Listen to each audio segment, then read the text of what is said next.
তারা মাদ্রাসা লুচ্ছামি করে, মসজিদে বলৎকারী করে, হিল্লাবিরা মসজিদের দোতলা মেজানো হয়। কারণ সুফিবাদী যারা, তারা মানুষের মানবতার ধর্ম পালন করে, শান্তির ধর্ম পালন করে, মানুষকে ভালোবাসা শিখায়, মানুষকে মহব্বত শিখায়, মানুষকে আদব শিক্ষা দেয়, মানুষকে সহব্বত শিক্ষা দেয়।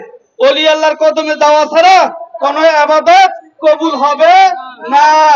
ওলি আল্লাহর কদমে গেলেই আপনার আশা পূরণ হবে ওলি আল্লাহদের উসিলায়, দয়াল নবীজির উসিলায়। যারা নবীজিকে নূর মানতে চায় না, ওলি আল্লাহদেরকে মানতে চায় না, তারাই হলো মানুষ সুবি বড় শয়তান। আমরা শয়তানের পিছনে কোনোদিন ইবাদত করব না। আমরা যারা সুবিবাদী হক কথা বলে, হক্কানি কামেল মুকাম্মেলের হাতে আহলে বায়াত গ্রহণ করিয়া ইবাদত করবেন, সেই ইবাদত আল্লাহ পাকের দরবারে কবুল হবে।